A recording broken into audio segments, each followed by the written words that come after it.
خطاب کیا۔ غالب نے نئی وضع اختیار کرتے ہوئے مراسلے کو مکالمہ بنا دیا۔ غالب کی طبیعت اتنی شگفتہ اور ہمہ تھی کہ ان کی تحریریں فنی اور لسانی اعتبار سے بلند درجہ اختیار کرتے ہوئے ادب عالیہ کا حصہ بن گئی۔ غالب کے بعد سر سید محسن الملک، حالی ابوالکلام آزاد، مولانا شبلی نعمانی، اکبر الہ آبادی، علامہ اقبال، پطرس بخاری، رشید احمد صدیقی اور مولوی عبدالحق کے خطوط بھی ادبی دنیا میں اہمیت کے حامل ہیں۔ یہاں ہمیں بتایا جا رہا ہے کہ اگر ہم دیکھیں تو سب سے پہلے مرزا غالب نے پرانے طریقے پر چلنے والے جو خطوط کا جو انداز تھا، جو طرز تھا، اس کو تبدیل کیا اور مخاطب کو انتہائی سیدھی اور سادی بات میں اپنے جس کو وہ خط لکھتے تھے اس کو مخاطب کیا، اور اس طرح جو ہے وہ نئی وضع یعنی کہ نیا جو ساخت تھی، نئی جو بناوٹ تھی، نیا طریقہ اختیار کرتے ہوئے انہیں مراسلے کو مکالمہ بنا دیا۔ اب انہوں نے مراسلے کو مکالمہ کیسے بنایا؟ مراسلہ بھی دراصل خط کو ہی کہا جاتا ہے، ایک جگہ سے دوسری جگہ جو ہے وہ خط جو بھجوائے جاتے ہیں ان کو مراسلہ بھی کہا جاتا ہے، کیونکہ یہ رسل سے ہے، رسل آپ کو پتا ہے بھیجنے سے ہے۔ اور پھر مکالمہ ہم کہتے ہیں جو دو لوگ آمنے سامنے بیٹھ کے بات کر رہے ہوں، ٹھیک ہے؟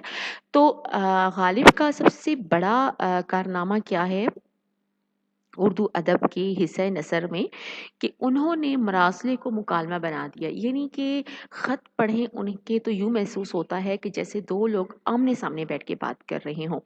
غالب کی طبیعت اتنی شگفتہ اور ہمہ تھی کہ ان کی تحریریں فنی اور لسانی اعتبار سے بلند درجہ اختیار کرتے ہوئے ادب عالیہ کا حصہ بن گئیں۔ پھر ان کے بعد بہت ساری یہ ساری شخصیات تھیں جن کے خطوط جو ہیں وہ ہماری ادب کا ادبی دنیا کا حصہ بنے ہیں، اردو ادب کا حصہ بنے ہیں۔ اسی طرح علامہ اقبال کے خطوط بھی ان کی شاعری کی طرح بہت اہم ہیں۔ اقبال کے خطوط میں اس عہد کے سیاسی اور سماجی حالات کے ساتھ ساتھ ادبی مشاغل کی تفصیل بھی ملتی ہے۔ خطوط اقبال کے کئی مجموعے منظر عام پر آ چکے ہیں، جن میں شاد اقبال، مکاتیب اقبال، خطوط اقبال اور انوار اقبال اہم مجموعے ہیں۔ یہاں پر ہم آئندہ آنے والی ویڈیو میں علامہ اقبال کا خط بھی شامل کریں گے جو ان کے والد گرامی کے نام ہے، لیکن فی الحال ہم مرزا غالب کا لکھا ہوا جو خط ہے جو ان کے اپنے ایک عزیز ترین دوست کے نام ہے اس کا مطالعہ کرتے ہیں۔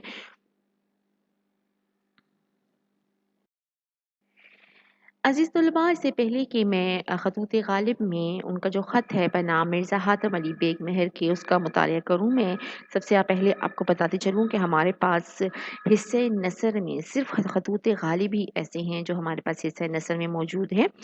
خطوط غالب سے ہی جو ہے وہ جدید اردو نثر کا آغاز ہوا ہے، کیونکہ انہوں نے اس میں خطوط میں انتہائی سادہ زبان استعمال کرتے ہوئے مکتوب الیہ کو مخاطب کیا ہے۔ اور یہ بھی ایک ادب کا ایک دلچسپ واقعہ ہے۔ دراصل 1851 تک مرزا غالب بھی فارسی نثر سے کام لیتے رہے تھے، لیکن جس زمانے میں وہ بہادر شاہ ظفر کی فرمائش پر تاریخ تیموری یا مہر نیم روز لکھ رہے تھے، یعنی کہ کچھ کتابیں لکھ رہے تھے، تو انہیں اپنے دوست احباب کو خط لکھنے کا وقت کم ملتا تھا، اس لیے انہوں نے یہ انتہائی مشکل فارسی کی زبان میں خط لکھنے کی بجائے اردو میں خطوط لکھنے شروع کیے، کیونکہ ان پر وقت بھی کم صرف ہوتا تھا۔ اس سے قطعاً ان کا یہ ارادہ نہیں تھا کہ ان خطوط کو باقاعدہ شائع کرایا جائے گا، اور نہ ہی انہیں یہ اندازہ تھا کہ یہ خطوط اردو ادب میں اس قدر اہمیت اختیار کر جائیں گے۔ اب یہ ہوا کہ ان کے بے شمار شاگرد ایسے تھے، دوست احباب ایسے تھے کہ انہوں نے یہ خطوط جمع کرنے شروع کر دیے اور انہیں شائع کرنے کا انتظام بھی کر لیا۔ اس پر مرزا غالب بھی پریشان ہوئے کہ یہ کیا کرتے ہیں کہ یہ خطوط تو میں نے بالکل بے تکلفی میں بغیر کسی اہتمام کے لکھے ہیں۔ تو شاگردوں نے یہی جواب دیا کہ مرزا صاحب یہی تو ان خطوط کی خصوصیت ہے، اگر آپ تکلف اور اہتمام سے کام لیتے تو ان کی انفرادیت ختم ہو جاتی۔ اس طرح ان خطوط نے جدید نثر نگاری کی بنیاد فراہم کر دی۔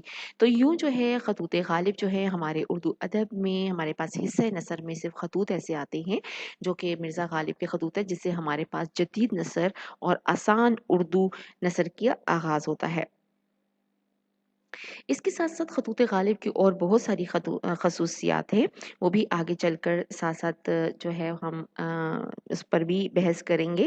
جیسے کہ اگر ہم دیکھیں تو یہ خط جو ہے، یہ خط ہمارے پاس 1858 کا ہے، یعنی کہ 1857 کی جنگ آزادی کے بعد تحریک آزادی، جس کو غدر کا نام دیا جاتا ہے، اس کے بعد کی خطوط ہے۔ اور غدر میں جو جو تکالیف اور جو جو مصیبتیں اور جو جو آفات مسلمانوں پر ٹوٹی تھی، ہم ان کے خطوط سے بھی اس کا بہتر اندازہ لگا لیتے ہیں، یعنی کہ یہ خطوط جو ہیں وہ غالب کی بہتر آپ بیتی کا بھی ہمیں ایک آپ بیتی بھی ہمیں بتاتے ہیں، اور اسی طرح اس میں پوری شوخی اور ظرافت بھی موجود ہے۔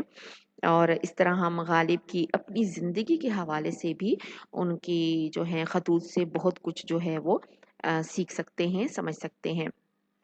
تو یہ خط جو ہے آپ کے نصاب میں شامل ہے، بنام مرزا حاتم علی بیگ مہر، جیسے کہ میں پہلے بتا چکی ہوں کہ مرزا حاتم علی بیگ جو ہیں ان کے قریب ترین رفقا میں، ان کے دوست میں شامل ہیں۔ مرزا صاحب، میں نے وہ انداز تحریر ایجاد کیا ہے کہ مراسل کو مکالمہ بنا دیا ہے۔ اب غالب خود سے مخاطب ہیں اور خود سے ہی یہ اس چیز کا اقرار کر رہے ہیں کہ میں نے خط کو بھی اس طرح لکھا کہ جیسے دو لوگ آپس میں آمنے سامنے بیٹھ کر بات چیت کر رہے ہوں۔ ہزار کوس سے بزبان قلم باتیں کیا کرو، ہجر میں وصال کے مزے لیا کرو۔ کہتے ہیں کہ قلم کے ذریعے، قلم کی زبان سے باتیں کرو مجھ سے، اور اس جدائی اور اس دوری میں بھی تم ملاقات کے مزے لے سکتے ہو۔ کیا تم نے مجھ سے بات نہ کرنے کی قسم کھائی ہے؟ اتنا تو کہو کہ کیا بات تمہارے جی میں آئی ہے؟ برسوں ہو گئے کہ تمہارا خط نہیں آیا، نہ اپنی خیر و عافیت لکھی، نہ کتابوں کا بیورا بھجوایا۔ یعنی کہ نہ تم نے اپنے بارے میں کچھ مجھے کہا، اور نہ ہی کتابوں کے متعلق، یعنی کہ جو کتابیں شائع کرنے کے لیے مرزا غالب نے ان سے کہا ہوا تھا، تو اس کے متعلق کوئی خیر خبر، کوئی بات چیت، کوئی اطلاع تم نے نہیں بھجوائی۔ بیورا کہتے ہیں کسی قسم کی اطلاع دینے کو، بات چیت کرنے کو، کوئی خبر پہنچانے کو۔ ہاں، مرزا تفتہ نے ہاترس سے یہ خبر دی ہے کہ 5 ورق، پانچوں کتابوں کے آغاز کے ان کو دے آیا ہوں۔ وہ کہتے ہیں کہ تم نے تو کچھ نہیں کہا، مگر مرزا تفتہ، یعنی کہ جو ان کے دوست ہیں، ہاترس یہ ایک اس شہر کا نام ہے، اتر پردیش، بھارت کی جو ریاست ہے اتر پردیش، اس کا ایک ضلع ہے ہاترس، وہاں سے انہوں نے کہا کہ وہاں سے انہوں نے مجھے خبر دی ہے کہ 5 ورق، پانچوں کتابوں کے آغاز کے ان کو دے آیا ہوں، اور انہوں نے سیاہ قلم کی لوحوں کی تیاری کی ہے۔ یہ تو بہت دن ہوئے جو تم نے مجھ کو خبر دی ہے کہ 2 کتابوں کی طلائی لوح مرتب ہو گئی ہے۔ طلائی سنہری، اور لوح تختی کو کہتے ہیں، سنہری تختی، ٹھیک ہے۔ پھر اب ان 2 کتابوں کی جلدیں بن جانے کی کیا خبر ہے، اور ان 5 کتابوں کے تیار ہونے میں درنگ کس قدر ہے؟ وہ کہتے ہیں کہ کچھ تو مجھے خبر دو کہ تمہاری طرف سے مجھے کوئی خبر نہیں مل رہی کہ جو کتابیں اشاعت کے لیے بھجوائی گئی تھیں، ان میں اب ان کے آنے میں، ان کے بننے میں کس قدر دیر ہے، تاخیر کتنی ہے۔ درنگ کہتے ہیں تاخیر کرنے کو یا دیر ہونے کو۔ محتم مطبع کا خط پرسوں آیا تھا، وہ لکھتے ہیں کہ تمہاری 40 کتابیں بعد منہائی لینے 7 جلدوں کے اسی ہفتے میں تمہارے پاس پہنچ جائیں گی۔ وہ کہتے ہیں کہ محتم مطبع یعنی کہ جو اہتمام کرنے والا ہے، چھاپا خانہ، جہاں پہ ان کی کتابوں کی چھپائی ہو رہی ہے، چھاپا خانہ جو ہے جہاں پہ طباعت ہو رہی ہے، وہاں کا جو اہتمام کرنے والا ہے، اس کا خط آیا تھا، تو انہوں نے لکھا کہ تمہاری 40 کتابیں بعد منہائی، منہائی کسی چیز کی کمی ہونے کے بعد، ٹھیک ہے، منہائی کسی چیز کی کمی کر دینا، لینے 7 جلدوں کی اسی ہفتے تمہارے پاس پہنچ جائیں گی۔ اب حضرت ارشاد کریں کہ 7 جلدیں کب آئیں گی؟ ہر چند کاریگروں کے دیر لگانے سے تم بھی مجبور ہو، مگر ایسا کچھ لکھو کہ آنکھوں کی نگرانی اور دل کی پریشانی دور ہو۔ یعنی کہ جو میں یہ انتظار کر رہا ہوں، یہ جو میرا دل پریشان ہے کہ یہ جو جلدیں ہیں، جو کتاب ہیں، وہ کب جو ہے وہ اشاعت ہو کر ان تک پہنچیں گی۔ تو کہتے ہیں کہ کچھ ایسی تسلی لکھ دو کہ تاکہ میرے دل کو تسلی ہو کہ یہ کتابیں کب تک مجھ تک پہنچ جائیں گی۔ خدا کرے ان 33 جلدوں کے ساتھ یا 2-3 روز کے آگے پیچھے یہ 7 جلدیں آپ کی عنایتی بھی آئیں، تاکہ خاص و عام کو جا بجا بھیجی جائیں۔ وہ کہہ رہے ہیں کہ دعا کر رہے ہیں کہ اللہ کرے کہ یہ جو جلدیں، جو اشاعت کے لیے جو کتابیں دی ہوئی ہیں، وہ آ جائیں، تاکہ وہ اپنے عزیز و اقارب میں اس کو تحفتاً بھی دے سکیں۔